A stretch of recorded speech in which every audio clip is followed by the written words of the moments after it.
Good afternoon, Los Santos. Dan Dorfman here with another Dorfman Files for WVT-TV News. The news you need to hear when you need to hear it. I'm fortunate enough to stand right here next to Mr. Freddy Price, the chief of SecuroServe, and I appreciate you giving us opportunity, Mr. Price, to learn a little bit more about SecuroServe, its history, and to get your comments on recent events. So, when we were at your wedding reception, we got the opportunity to and the pleasure to meet your father, and I understand SecuroServe is a rich tradition in your family. I'd love for you to tell us a little bit about the history of SecuroServe. Wedding reception? It looked like a fucking carnival to me. When the PD rolled in there acting like a bunch of thugs. The police department of Los Santos is the most corrupt gang in the city, and everybody knows that now. They go crashing parties. That's where they go. Tried to strike me with a bullshit warrant. Warrant for something that happened months ago. A warrant that they had no proof with or even any witnesses. It's a bunch of bullshit, and it's a part of the smear campaign against me and my company. My company. Yes, that's right. And we were just trying to have a great night after my wedding. It was great. The wedding was great. Food was phenomenal. Dancers were fabulous. Everything was going great. Like you said, my father was in town. He was the chief before I was and passed the reins down to me once he couldn't take it anymore. He got hit a few times, shot. Almost lost his life.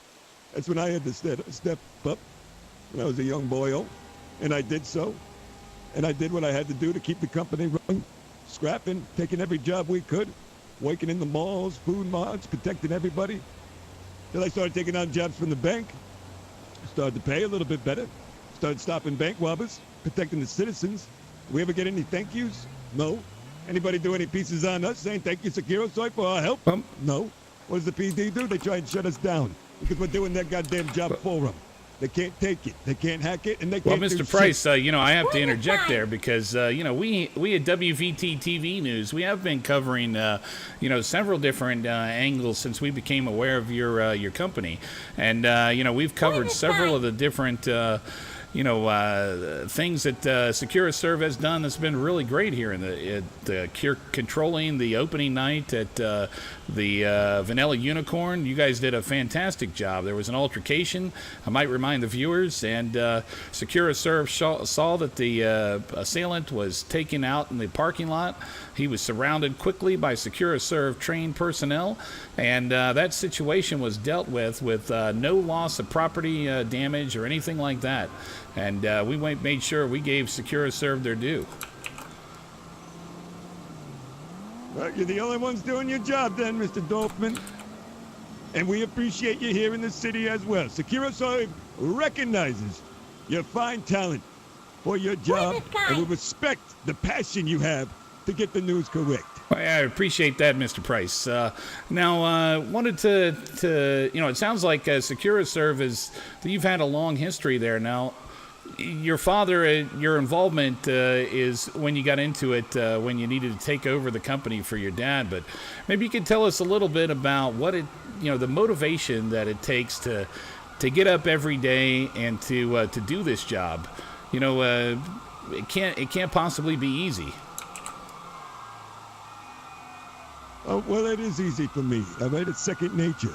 I was born into this business. This nature is in my blood. This business is who I am.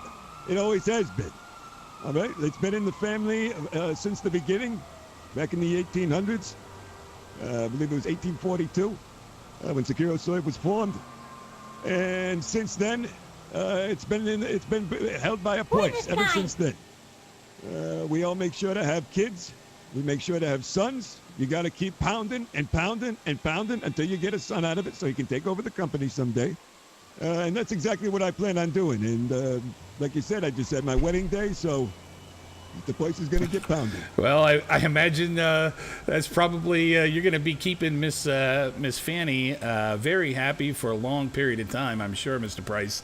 And we wish you guys very well in that department, of course. And I hope you get a lot of a lot of practice in before the actual event happens. But we hope you get a positive result that you're looking for there.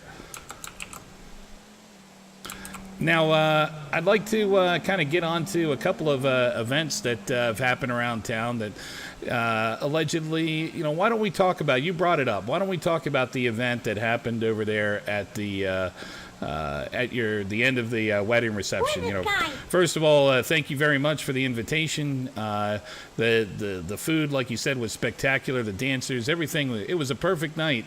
And then we observed, there sounded like some fisticuffs that started to happen. And then the next thing we heard was, gunfire, including some automatic weapon fire. And we observed a couple of people injured. I understand in total it was about 6. And, tell us your perspective on what happened that evening. Allegedly. What do you mean I brought it up? Don't be coy here, Mr. Dorfman. You just stopped me in the street there.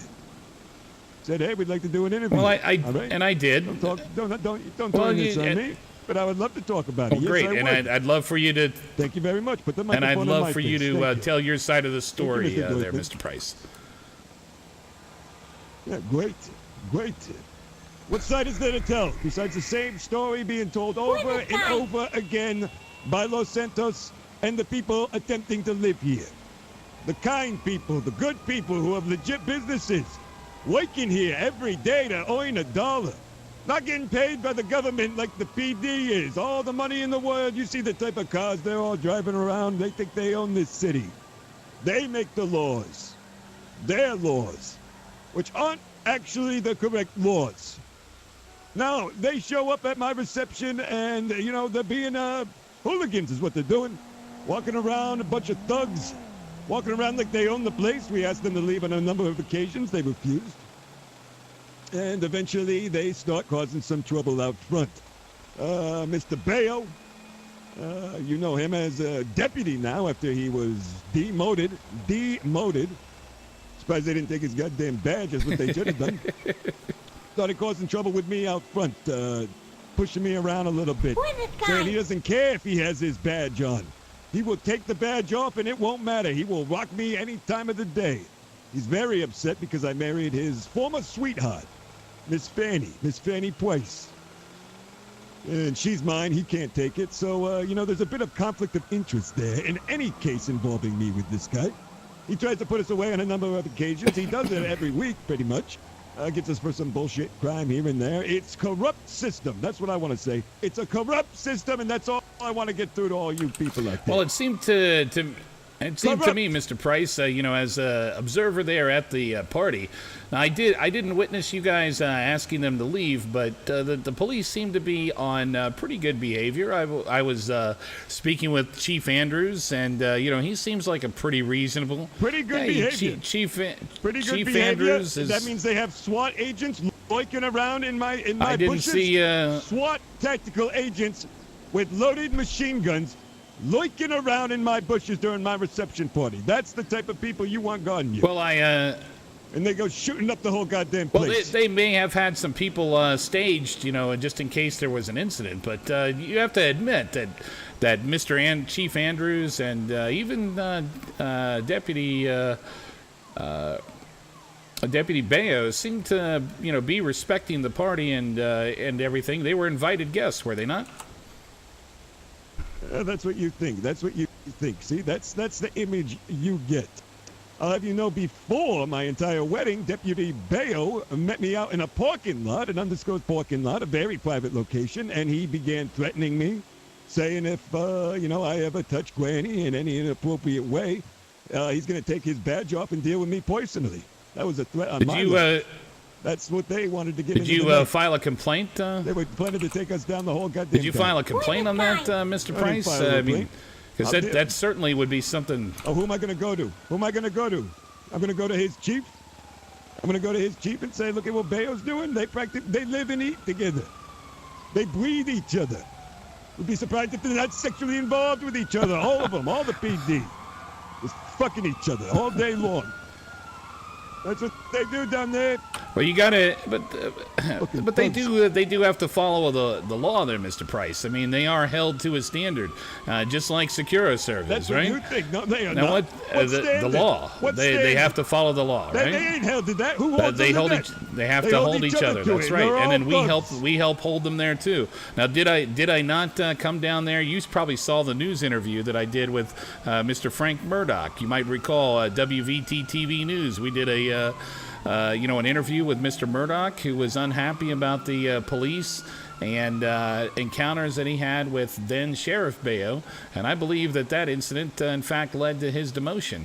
And we did that news report, and so we held them accountable. And you saw the shakeup that happened here at LSPD as well as with the Blaine County Sheriff's Office. So with all due respect, Mr. Price, we have been holding them accountable as we find instances where they're not following procedure, following the law. Are you taking credit for that? I'm just telling you. I mean, if you're going to take credit for that, I believe the two were not related in any form. But that's just what I think. You can take credit for it if you want. Well, I'm just saying we did a news report, and then the next thing we know is that they've been demoted, and there's not been a whole lot of other information released about that. So, I'd like to think that that asking those tough questions posed. Well, hey, I like to think that too. Well, I would love to think that as well, Mr. Now, Dorfman. what happened, when you said that, I certainly wasn't a witness to it, but can you describe exactly what happened when they tried to, you said they tried to serve you with some sort of warrant that they had out for your arrest? Well, they said that afterwards, after the hell broke loose. They wouldn't tell me why they were trying to place me under arrest. And it was Mr. Bayo, of course, the man who had just got done threatening me hours earlier. He was pushing me around saying, put your goddamn hands behind your back. And I'm like, I'm trying to have a party here. I was just married. Tell me why then. Tell me why at least. And he said, put your hands behind your back right now. And right then I knew it was over. I knew the night was over for me. So I had to make a move. So I knocked him on his goddamn ass. That's what I did. He says he wants to step to me, and it's not going to matter if he's wearing a badge or not. Then it doesn't matter if he's wearing a badge or not for me either. All right, but you do understand that can be considered felony assault, unless you're, protecting yourself. And I served my time. And fair enough. And I'll serve it again. Fair enough. Now, the report that the official statement that the police chief gave us was that you had struck some woman that was there at the party, and that was the reason that you were being detained, and that Deputy Bayo approached you. Is absolutely false. Absolutely false. 100% false. Didn't get charged with that. They never even mentioned that to me. I don't know where you got that information from, but this is what they do. They spread lies. They spread lies to make themselves look good. That was a and statement that we got officially from the police chief. So we'll follow up and ask the police chief that question. Now, were there ask him what were happened. there any members of Securiserve at the party that were carrying themselves automatic weapons or any type of Class 3 firearms? You'd have to ask them then. All right, No fair comment. enough. And after the incident, now we understand that your lovely bride, Miss Pudding, may have been injured as well. That she took a buttstock to the back of the head, and wanted to check and see how she's doing.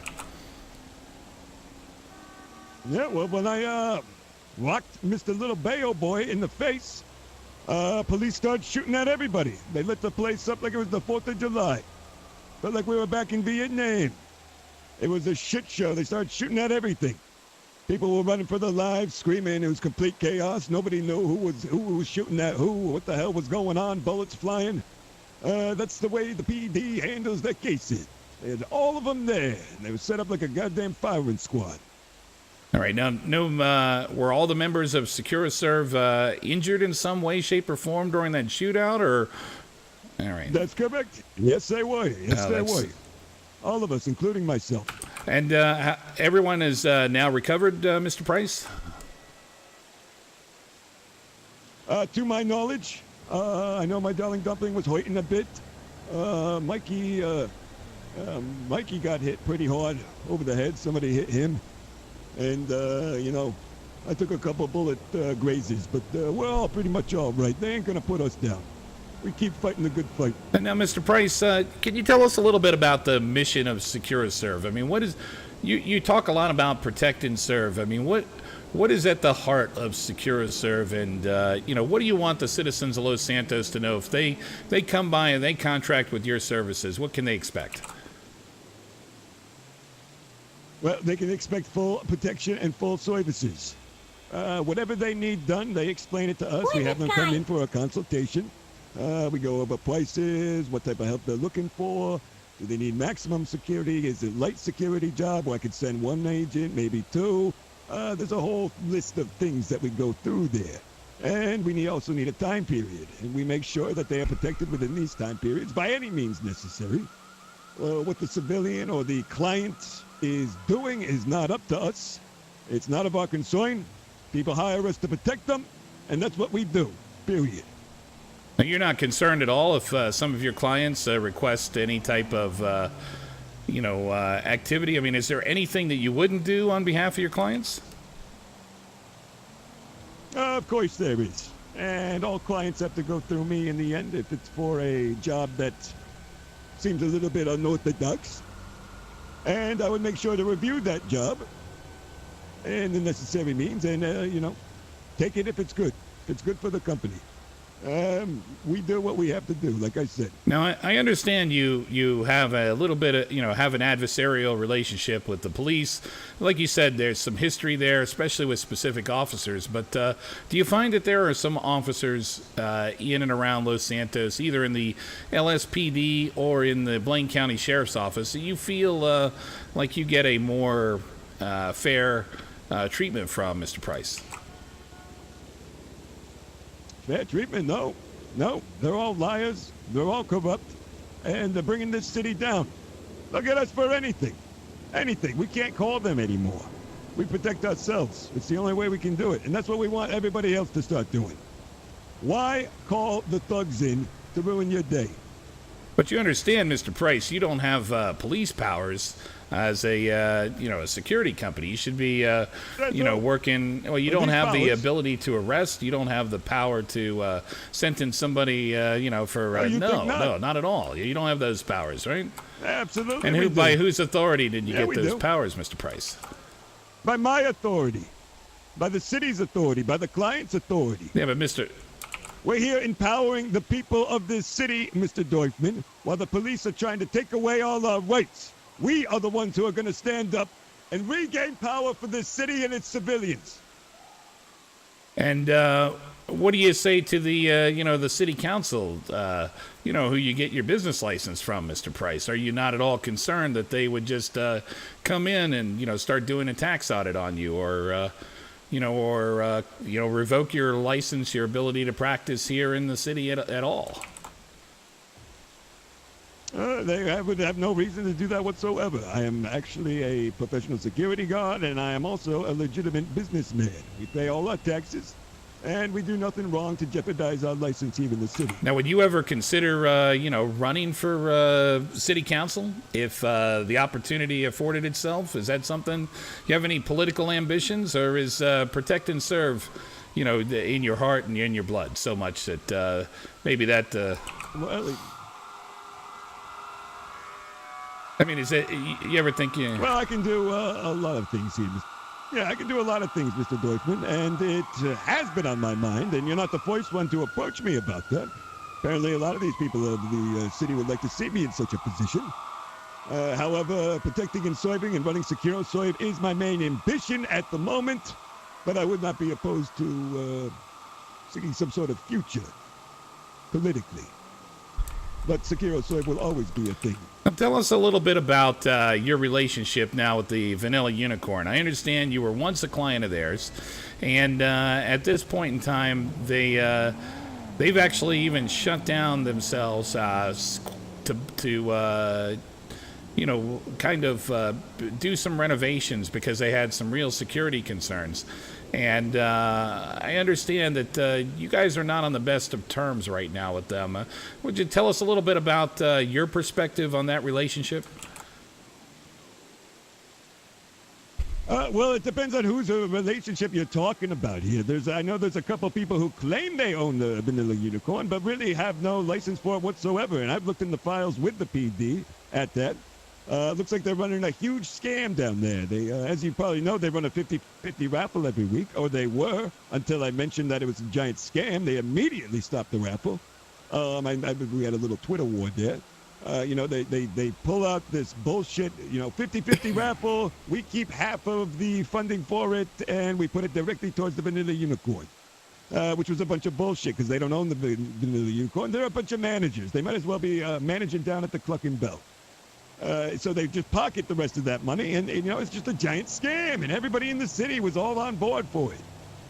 But as I said, I looked under the business licenses. There was not even an application from Miss Moist or Mr. Skeeter. They have nothing to do with ownership. They're just a bunch of no good managers who that they can pull a scam over the people's eyes. And I wasn't going to stand for that, and that's the disagreement we have now.